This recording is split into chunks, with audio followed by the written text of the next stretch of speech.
नमस्कार साथियों, आप सबका पुनः स्वागत है श्रद्धा एस्ट्रो ज्योतिष में। आज हम लोग डिस्कस करने वाले हैं कुंडली अनुसार रत्न का निर्धारण।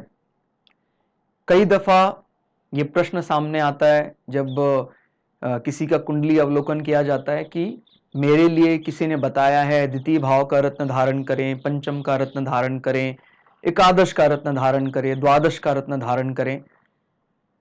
तो देखिए, जहां तक रत्न भाव की बात है या हम कहें कुंडली के कौन से भावों को रत्न भाव कहा जा सकता है, जब कभी भी आप भी इस बात का निर्धारण कर सकते हैं। ठीक है, आप अपने कुंडली का अच्छे से माइक्रोस्कोपिक लेवल पर अवलोकन कराना चाहते हैं, लेकिन अगर स्वयं से ये बात आप निर्धारण करना चाहते हैं कि कौन सा रत्न मैं धारण करूं, तो हम रत्न भावों की बात करते हैं।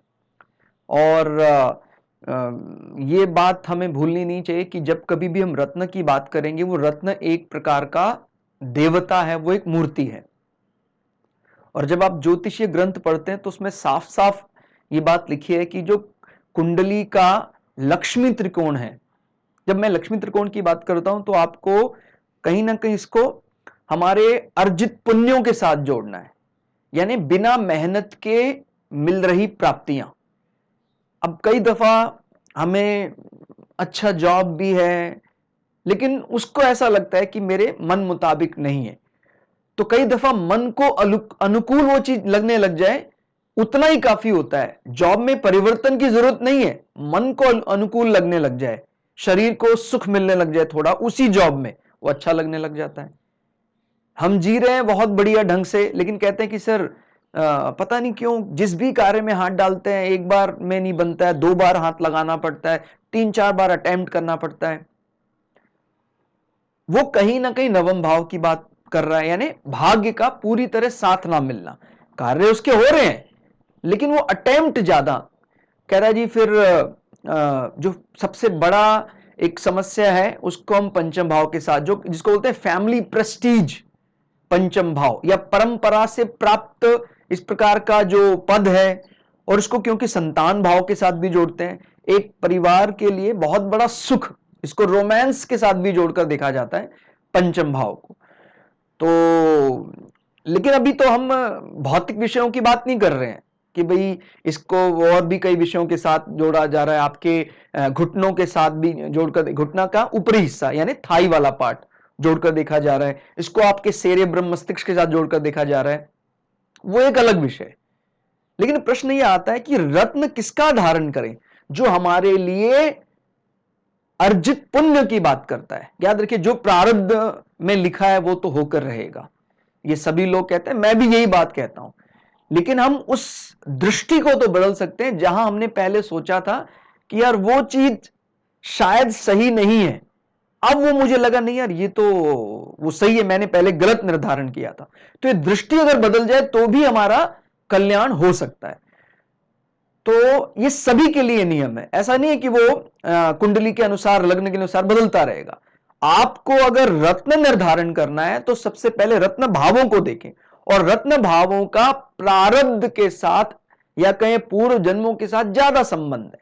अर्जित पुण्य, बनाया जिसको बोलते हैं ना, बना बनाया भाग्य का आपको फायदा, अर्जित पुण्यों का बना बना फायदा, वो आपको लक्ष्मी त्रिकोण देने वाले 1, 5, 9। तो हमने बहुत ही सरल शब्दों में 5 लाइनों में ये रत्न निर्धारण कैसे करना है वो हमने यहां लिखा है। सबसे पहले आपको प्रथम, पंचम, नवम भाव को देखना है कि भाई मैं ऐसा विचार बना रहा हूं, ये बहुत बड़ा एक ओकेजन है भाई रत्न धारण। अब कई दफा मन में आता है कि सर उसने रत्न धारण किया, उसको त्वरित फल मिल गया, मैंने रत्न धारण किया उसी लग्न के लिए, मुझे फल क्यों नहीं मिल रहा है। ये कुछ ऐसा ही है कि जैसे वेदों के मंत्रों में शक्ति बराबर है, चाहे हम गायत्री मंत्र की बात करें, चाहे ओम या ओम नमः शिवाय की बात करें, खाली ओम की भी बात करें, वो तो मणि के समान है।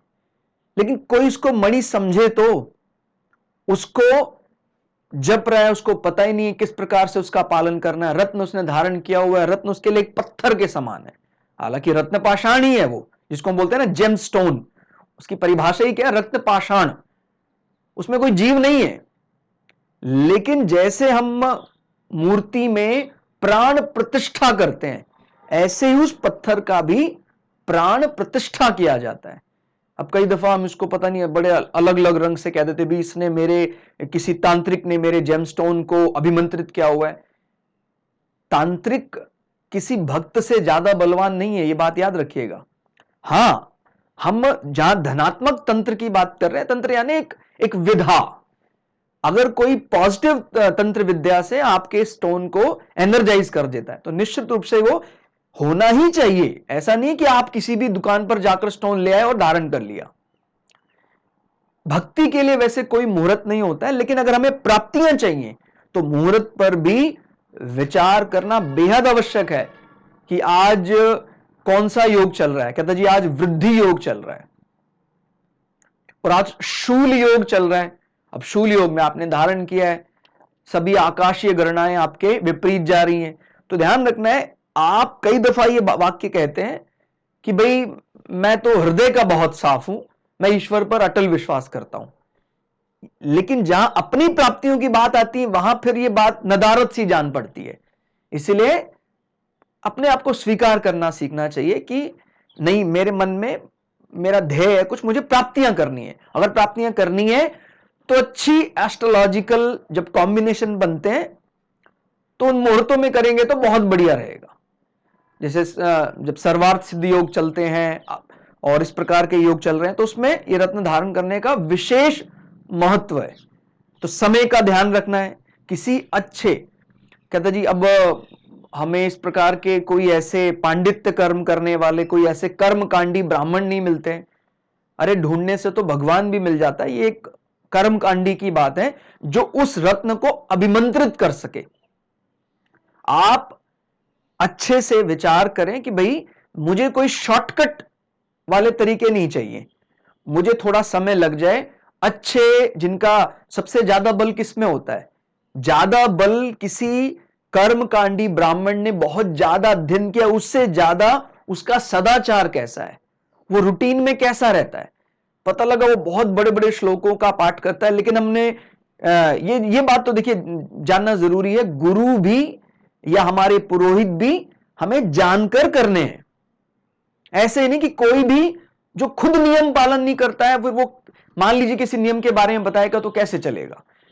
तो नियम का दृढ़ता से पालन स्वयं भी करना जरूरी है, तभी हम उसको बताएंगे तो फलीभूत होगा। अब हम नियम में नहीं मानते हैं, आपको नियम थोप रहे हैं तो नहीं चलेगा। इसलिए यह बात भी ध्यान रखना जरूरी है कि जो जेमस्टोन है वो एक पत्थर है, लेकिन उस पत्थर में हम जीव की कल्पना करेंगे। कल्पना मतलब साकार करेंगे उसको। हालांकि एक दृष्टि यह भी है कई लोगों की, सर कण कण में ईश्वर वास करता है।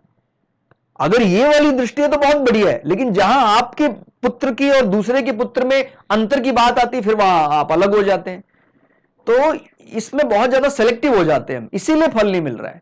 या तो आप पूरी तरह फर्स्ट क्लास बन जाए, फिर फर्स्ट क्लास में आपका अपना कुछ नहीं है, फिर सब कुछ वसुधैव कुटुंबकम वाले में रहेगा।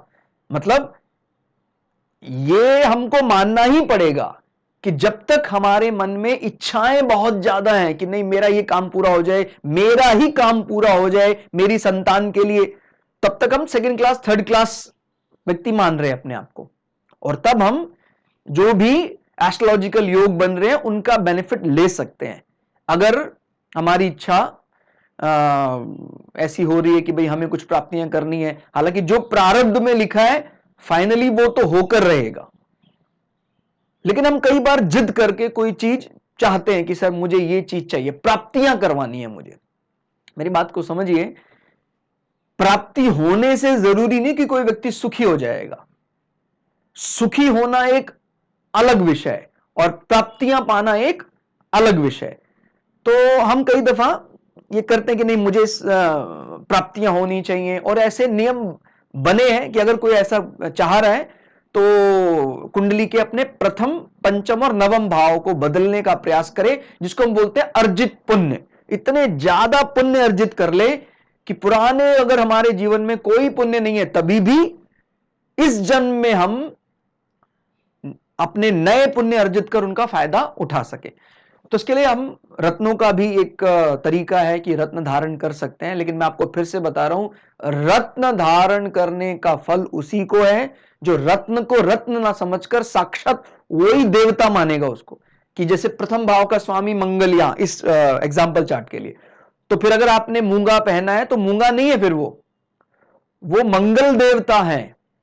मंगल देवता का क्या स्ट्रक्चर है, उनको क्रोध क्यों आता है, उनके क्रोध का इंपॉर्टेंस क्या है, वो कमांडर इन चीफ, इसका क्या अर्थ है, शक्ति का सदुपयोग करना कैसे जानते हैं मंगल, ये हमें पता होना चाहिए। उस स्टोन को अभिमंत्रित करना है किसी के, जो भी अच्छे कर्मकांडी ब्राह्मण हैं, जो भी इसको जानते हैं नियम, उससे उसको अभिमंत्रित कराना है हमें। अगर हम उसको सीधा भी धारण कर, देखिए एक तो नियम है कि भाई सर मैं अपने शरीर को सुंदर करने के लिए कोई भी स्टोन मैं धारण कर, तो उसके लिए छूट है आपको, आप कोई भी स्टोन धारण करें, कोई भी स्टोन, उसमें कोई आपको बुरा नहीं होगा। भाई हम तो कहते ही हैं एस्ट्रोलॉजी में, जिसका दूसरा भाव बहुत बली होता है वो अच्छा ज्वेलर है, उसके पास रत्नों का खजाना होता है, वो धारण करे, उसको कोई थोड़ी दोष है। लेकिन अगर हमने उसको एक देवता स्वरूप धारण करना है और उसका वैसा फल ले रहे हैं, तो फिर उसकी प्रक्रिया, उसका प्रोसीजर अलग है। क्लियर होगा भाई, मैं अपने शरीर को सुंदर करने के लिए उसका त्वरित आपको रिजल्ट मिलेगा। अब जैसे कोहिनूर की बात कर रहे हैं, कोई भी रत्न है, अगर वो रत्न किसी ने धारण कर लिया, उसकी त्वरित में उसको समाज में हाथों हाथ लिया जाएगा कि भी देखो इसका यश बढ़ा दिया उस रत्न ने। लेकिन हम अभी एक और ऐसे विषय की बात कर रहे हैं जो यश आंखों से दिखता नहीं है, हम अपने भाग्य के बल को बढ़ाने की बात कर रहे हैं। उसके लिए हमें उस पत्थर को अभिमंत्रित करना पड़ेगा, प्राण प्रतिष्ठा करनी पड़ेगी। क्लियर? तो हमें यह बात विचार करना है कि एक तो पहले अपने आप को तैयार करें कि क्या मैं उस रत्न को धारण करने के लिए तैयार हूं कि नहीं हूं। याद रखिएगा, रत्न धारण करना एक बहुत बड़ा एक ओकेजन की तरह देखना है, धार्मिक कृत्य की तरह देखना है, जैसे बहुत बड़ा कोई यज्ञ कराते हैं, इसी प्रकार का आज मैं रत्न धारण कर रहा हूं, आज मैं अपने देवता को धारण कर रहा हूं, और फिर आपके हर बुरे और हर अच्छे कर्म में वो देवता साथ है। कई लोग क्या समझते हैं कि मंदिर का पर्दा बंद करने के बाद ईश्वर हमें नहीं दिख पा रहा है, चलो अब हम कोई भी ऐसा कृत्य कर सकते हैं, कोई बुरा कर्म कर सकते हैं, ऐसा नहीं है। ईश्वर तो सदैव आपके साथ ही रहेगा, और जब स्टोन धारण कर लिया है तो हम इसकी पुष्टि कर देते हैं कि अब तो वो सदैव मेरे साथ रहेगा। अगर ऐसा विचार है तो वो पत्थर देवता की तरह बर्ताव करेगा, आपको देवता समान फल देगा, आपका आत्मविश्वास 7वें आसमान पर पहुंच जाएगा। अब कई व्यूअर्स के कमेंट रहते हैं कि जी मेरा 5वें भाव का स्वामी अष्टम भाव में पड़ा हुआ है, कोई बोलता है जी मेरे 9वें भाव का स्वामी 12वें भाव में पड़ा, कैसे चलेगा, ये तो खराब हो गया है। अभी बात खराब की नहीं हो रही है, प्लैनेट का अपना क्या रिस्पॉन्सिबिलिटी आपके चार्ट में उसको मिला है, प्लैनेट का खुद का क्या एजेंडा उसको मिला है। प्रथम भाव शरीर को ठीक करने के लिए, होली सोली आपका शरीर, आपका जीवन प्रथम भाव रिप्रेजेंट करता है। कहीं भी रहे लग्नेश का ध्येय सदैव आपको बलि करना होगा। लग्नेश कमजोर है चाहे बलि है, लग्नेश का एजेंडा कभी बदलेगा नहीं इस चार्ट के लिए। इसी प्रकार से पंचमेश वो लक्ष्मी त्रिकोण है, दूसरा फैमिली प्रेस्टीज, आपके जो जीवन में सबसे महत्वपूर्ण विषय है उसको पंचम भाव टैकल करता है भी। आपका डिग्री, सर्टिफिकेशन, संतान पक्ष, रोमांस वाला पार्ट, और कहीं ना कहीं इसका डायरेक्ट कनेक्शन आपके इनकम के साथ भी होता है। क्लियर हो गया भाई, यहां पर बली होकर बैठा है तो इनकम सोर्सेस को बढ़ा देता है। और फिर सबसे लक्ष्मी त्रिकोण जो तीसरा है वो है नवम भाव, जो कहा ही भाग्य जाता है कि मुझे भाग्य का बल नहीं मिल रहा है, मुझे पूर्वजों का आशीर्वाद नहीं मिल रहा है। तो ये 3 है। तो सबसे पहले हमें क्या करना है, कोई भी लोग जो कुंडली में अपने रत्न डिसाइड करना चाहते हैं, प्रथम भाव देखें, इसका मालिक कहां बैठा है। कहता जी मालिक तो बहुत बली है इसका, ठीक है, तो फिर आपको अगर बली ऑलरेडी है वो, तो फिर इस पे प्रथम भाव के लिए ज्यादा परेशान होने की जरूरत नहीं है। आते हैं पंचम भाव में। पंचम भाव देखा, उसका स्वामी कहां है, किस स्थिति में है। कहते जी पंचम भाव का स्वामी भी बली है, उसके लिए भी आपको फिर चिंता करने की जरूरत नहीं है। नवम भाव का स्वामी देखा हमने, कहता जी नवम भाव का स्वामी कमजोर स्थिति में है। अगर 1, 5, 9 में से कोई भी स्वामी कमजोर स्थिति में नहीं है, यकीन मानिए आपको रत्न धारण करने की कोई आवश्यकता नहीं है। आप सिर्फ अपने जीवन में नियम से चले, अनुशासन से रहे, बस इतना ही काफी है। लेकिन जो रत्न धारण करने का विचार कर रहा है उसके लिए प्राइमरी हाउसेस 1, 5, 9, एक कमजोर आ रहा है, विचार नहीं करना है। लग्नेश का एजेंडा सदैव आपके लिए अच्छा होगा। आप ये चाह रहे हैं मेरी इनकम बढ़ जाए, फिर भी आपको लग्नेश का रत्न धारण करना चाहिए, क्योंकि हर पता लगा हमारे पास सब कुछ है, हम एग्जीक्यूट नहीं कर पा रहे हैं क्योंकि इसका बल नहीं है हमारे पास। मुझे ऐसा लग रहा है यार सर, बात तो मैं इनकम की कर रहा हूं और आप मुझे लग्न का रत्न पहना रहे हैं, ये कैसे चलेगा।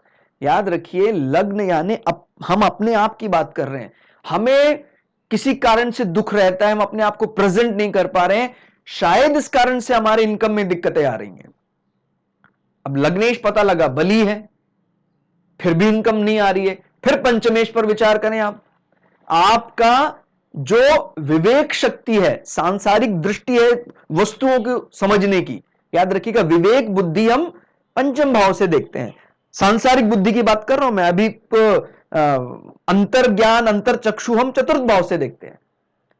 सांसारिक विद्या में हम हमें जजमेंट वाली बुद्धि मिली है वो यहां से मिली है। हमने पंचम भाव देखा जी कमजोर आ रहा है, लेकिन प्रश्न चिन्ह उसके करियर को लेकर है। कहते जी करियर में दिक्कतें आ रही हैं। आपने पहले इसको लग्न को देखा, फिर पंचम भाव कमजोर आ रहा है, आप निसंकोच होकर पंचम भाव का रत्न धारण कर लें। फिर आती है बात, पंचम भाव बली है, नवम भाव देखा, वो भाव हमारा कमजोर आ रहा है। नवम भाव भाग्य की बात करता है, बार बार री अटेम्प्ट करना पड़ता है। अगर नवम भाव कमजोर है, निसंकोच होकर नवम भाव का रत्न धारण कर ले। यह सबसे इफेक्टिव तरीका है रत्न डिसाइड करने का। याद रखिए मैंने डिसाइड करना बोला है, अभी फल मिलेगा कि नहीं मिलेगा वो बात का विषय है। वो मैंने आपको बताया कि रत्न नहीं देवता समझकर धारण करना है, कि वो बृहस्पति है, कि वो सूर्य है, कि वो मंगल है। अगर ये विचार मन में आप करके उसको धारण करते हैं, उसकी प्राण प्रतिष्ठा कराते हैं, फल मिलना है। कोई नियम नहीं हमारे, कोई कायदा कानून नहीं है। हर बात कहते जी दिल में जो आता है मैं वो करता हूं, जब आता है तब करता हूं। भगवान तो एक ही होता है। मतलब कामनाओं के लिए आप समय विचार करते हैं कि मेरी ये कामना है, मेरे बेटे को मिल जाए, मेरी बेटी को मिल जाए। और जहां पर कुछ बात आती कि दूसरों के लिए, कहता जी मैं तो सबके बारे में विचार करता हूं। तो याद रखिए इसके लिए एकदम शुद्ध रहना, एकदम कि नहीं सर जो ड्यूटी है वो बताइए, कर्तव्य जो है वो बताइए। जिसने ज्यादा नहीं सहा है उसको ज्यादा मिलेगा भी नहीं।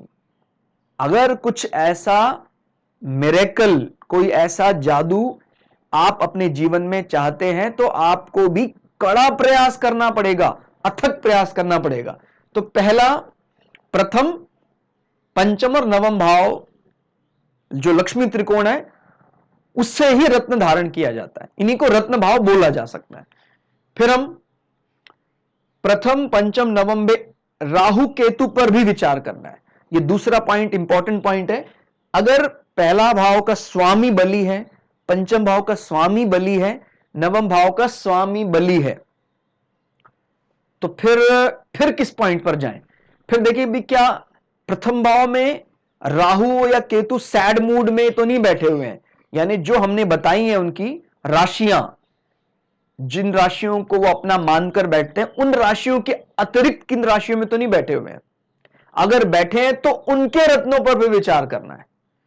जैसे मान लीजिए मेष लग्न में, मेष लग्न का स्वामी मंगल है, राहु का घुर विरोध है उसके साथ, वहां राहु बैठ गया, तो मैंने बताया जीवन का शुरुआती जीवन अच्छा नहीं होगा।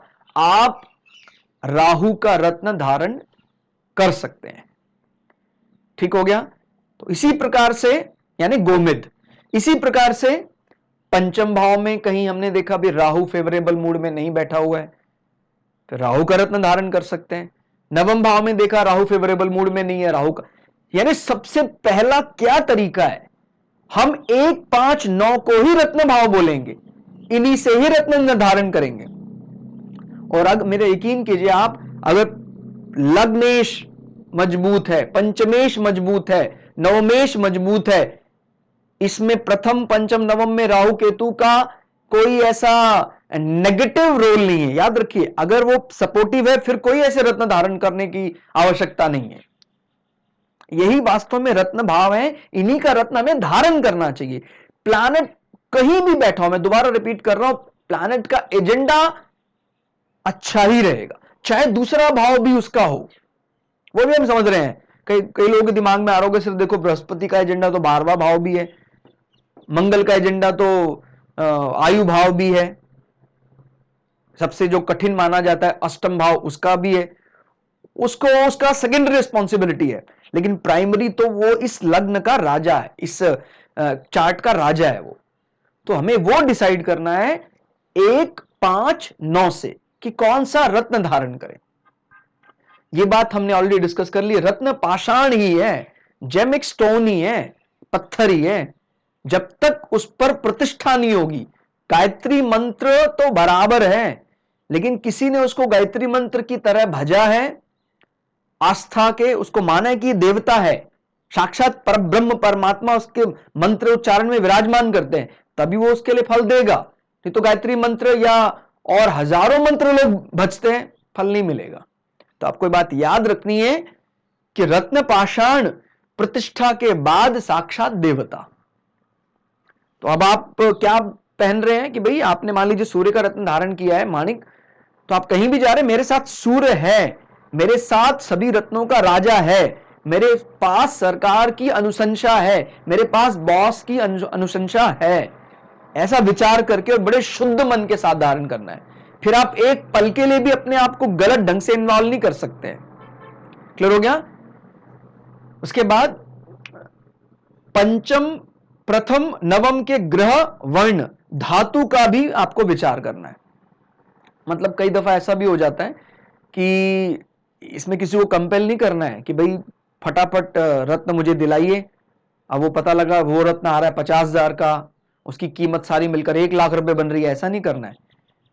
जैसी परिस्थितियां बनती है उसी प्रकार से रत्न पहनना है। अगर हमें लगता है कि अभी उसमें समय है, आगे हम चलकर विचार करेंगे, तो देवता तो खाली आपके मन के विचार से भी प्रसन्न हो जाते कि सबसे ज्यादा उसको सदाचार से ही बल मिलता है। और कुछ तरीके होते हैं, जैसे मेरे मित्र को कुछ मिठाई अच्छी लगती है, मैं जब कभी उससे मिलने जाता हूं तो उसके लिए मिठाई लेकर जाता हूं। देवताओं का भी अपना अपना स्वभाव है, अपने अपने वर्ण हैं, उनको वो वर्ण अच्छे लगते हैं। तो कोशिश करनी चाहिए कि भाई अगर हम रत्न धारण नहीं भी कर सकते तो 1 5 9 के जो जो ग्रह हैं उनके वर्ण यानी उनके रंगों का भी प्रयोग हम बढ़ा सकते हैं। जैसे इस लग्न के लिए मंगल प्रथम भाव का स्वामी है, लग्नेश है, और मंगल का वर्ण क्या मान रहे? केसरी। क्लियर हो? सैफ्रॉन कलर उसका रंग है, उस रंग का प्रयोग बढ़ा सकते हैं आप पहनने के कपड़े में, वॉल पेंटिंग में, जहां भी आप रहते हैं आपने उस देवता को ये मानकर कि ये ऐसा मैं विचार कर रहा हूं। और पंचम भाव का भी जैसे फिलहाल इस एग्जांपल चार्ट में सूर्य है तो लाल वर्ण का प्रयोग कर सकते हैं। इसी प्रकार से नवम भाव में इस चार्ट में बृहस्पति तो पीले वर्ण का विचार कर सकते हैं। और अगर प्रथम पंचम और नवम में कुछ राहु केतु का आपको लग रहा है कुछ कॉम्बिनेशन है तो आप इनके कलर्स पर भी विचार कर सकते हैं। क्लियर हो गया? याद रखिएगा, हालांकि राहु और केतु के लिए जब वो नेगेटिव रोल में होते हैं तब हम सिर्फ उसके जेमस्टोन पर ही विचार करते हैं, और जब वो पॉजिटिव रोल पर होते हैं राहु और केतु तब उनके वर्णों का भी प्रयोग बढ़ाया जाता है। क्लियर हो गया? राहु और केतु, फिर से सुनिए, अगर वो नेगेटिव राशि में, जैसे कुंभ राशि को हम राहु की स्वग्रही राशि मानते हैं, अगर राहु बैठे हुए सिंह राशि में तो फिर हम राहु के वर्णों का प्रयोग घटाएंगे। लेकिन अगर हमें पता लगा 11वां भाव यहां पड़ रहा है, यहां राहु बैठा हुआ है, तो फिर हमें राहु का वर्ण प्रयोग करने से फायदा मिलेगा। क्लियर हो गया? इसी प्रकार से केतु भी हमारे चार्ट में सपोर्टिव होकर बैठा हुआ है, तो फिर धूम्रवर्ण, यहां मैंने IR लिखा है, वैसे तो ये विजिबल कलर नहीं माने जाते हैं, ना तो अल्ट्रावायलेट जो राहु का वर्ण है और ना ही इंफ्रारेड जो केतु का वर्ण है, लेकिन हम सिमिलर कलर जो हमारे लौकिक दृष्टि में माने जा सकते हैं, अल्ट्रा वायलेट जो वायलेट के काफी नजदीक है, हमने ब्लू कलर चुन लिया। वैसे वायलेट कलर भी आप चुन सकते हैं। इसी प्रकार से इंफ्रारेड हमारी आंखों के लिए नहीं है, वो नाइट विजन में इसका इस्तेमाल करते हैं। रात्रि में किसी को देखना हो या वाइल्ड लाइफ फोटोग्राफी करते हैं तो वो धुंधला धुंधला सा दिखता है उसकी रिकॉर्डिंग में, तो वो IR कैमरे की बात कर रहा है। इंफ्रारेड तो हम धूम्रवर्ण, धुएं के जैसा रंग या गूज कलर भी कह देते हैं उसको, ग्रे कलर बोल देते हैं उसको, तो वो कलर हम केतु के लिए इस्तेमाल करते हैं। तो ये ध्यान रखना है कि जेम स्टोन का कोई ऐसा जिद भी नहीं है और उसके सब्स्टिट्यूट भी धारण किए जा सकते हैं। अगर आपको लग रहा है कि भाई अभी समय अनुकूल नहीं है, तो जैसे हीरा आपका रत्न बनता है लग्नेश का, और लग्नेश कहीं आपका लग रहा है कमजोर आ रहा है, तो हम हीरा रत्न बनता है, अभी नहीं है तो हम जिरकन जिसको अमेरिकन डायमंड बोलते हैं वो धारण कर सकते हैं। जब समय अनुकूल होगा तो हम वो भी धारण कर सकते हैं, लेकिन वो रत्न पाषाण ही है, वो प्रतिष्ठा के बाद ही देवता माना जाएगा। और जिसका हृदय इतना ज्यादा पवित्र है वो हर पाषाण में ही देवता देखता है, हर पत्थर में ही उसको देवता दिखाई देता है। उसके लिए फिर वो तो साक्षात देवता ही है, उसके लिए फिर वो तो खुद ही पत्थर को छूता है तो वो देवता बन जाता है। लेकिन ये एक जनरल रूल नहीं है, ये ध्यान रखिएगा। अगर हम अपने आप को ही मान रहे कि सर मैं तो देवता हूं, जहां भी मैं हाथ लगाता हूं वहां तो कमाल हो जाता है, तो ये हमारा एक अहंकार मात्र हो सकता है। हालांकि ये डिसाइड करना बड़ा कठिन काम है, इसीलिए जनरल रूल की जब बात करते हैं तो ये सब पर एप्लीकेबल नहीं होगा। क्लियर कि भाई उसने उसको हाथ लगाया तो वो प्रतिष्ठित माना जाएगा। लेकिन ये ध्यान रखिएगा हमारा सबसे बड़ा बल सदाचार में है। तो रत्न धारण एक महान व्रत के समान है। ठीक हो गया। तो जैसे बहुत बड़ा ओकेजन होता है, कोई धार्मिक ओकेजन की तरह इसको मानना है। लिया हमने जोहरी से बस पहन लिया तो ठीक है, वो दूसरा जो मैंने आपको बताया उसका दूसरा प्रयोग हो सकता है कि वो आपको सुंदर दिखा रहा है, आपने बढ़िया कोई नेकलेस पहन लिया उसमें 9 के 9 रत्न जड़े हुए हैं, वो ठीक है आपने पहना है, उसका कोई एस्ट्रोलॉजिकल महत्व नहीं है। लेकिन आप उसका कुछ एस्ट्रोलॉजी, भाग्य परिवर्तन, फैमिली प्रेस्टीज, शरीर के लिए उपयोग करना चाह रहे हैं, बढ़ोतरी के लिए उसका, तो फिर आपका जो देखने का नजरिया एकदम अलग होगा फिर। तो इस प्रकार से आप अपने कुंडली अनुसार अपने रत्न का निर्धारण करें और ज्यादा अपने मन को व्यथित ना करें, दुखी ना करें। मिसाल के तौर पर इस लग्न के लिए कह रहा है जी मुझे धन एकत्रित करना है तो फिर मैं हीरा पहन लेता हूं, या कोई कहता है जी मैं अपने आप को थोड़ा सा पराक्रमी बनाना चाहता हूं, मैं बुद्ध का रत्न धारण कर लेता हूं। फिर ऐसे तो फिर आप कुछ भी धारण कर लें, लेकिन अगर हम बाय द बुक जाते हैं तो सबसे ज्यादा इंपॉर्टेंस इन्हीं भावों को है रत्न के लिए। ये रत्न भाव यही है। आपको आय बढ़ानी हो, आपको जॉब स्टेटस को इंप्रूव करना हो, आपको धन लाइफ में ज्यादा सिक्योर करना हो, रिसोर्सेज को एक्यूमुलेट करना हो, अपने खर्चे कंट्रोल करने हो, तभी भी 1, 5, 9 पर ही विचार करना आपको। क्लियर हो गया। और अगर 1, 5, 9 मजबूत स्थिति में है, 1, 5, 9 के स्वामी अच्छी स्थिति में, कोई ऐसा बैड कॉम्बिनेशन राहु केतु भी नहीं बना रहे हैं, अब यकीन माने आप कोई रत्न धारण ना करें तभी भी आपका जीवन बहुत अच्छा चलेगा। लेकिन ये फिर से आपको बता रहा हूं, जैसे मैंने बोला रत्न धारण करना एक महान व्रत के समान है, तो व्रत या तप तो सभी के जीवन में होना चाहिए। तो दोस्तों हमने इसको कम समय पे आपको समझाने का प्रयास किया, हालांकि बहुत कठिन विषय हो जाता है, क्योंकि जब रत्नों की बात करते हैं अथाह सागर मिलता है। कोई बोल रहा है कि 12 के 12 भाव रत्न के धारण कर लो, कोई बोल रहा है कि इसको धारण कर सकते हैं, धनेश का रत्न धारण कर लीजिए। लेकिन रत्न भाव तो 1, 5, 9 ही है, इसमें कोई दो राय नहीं है।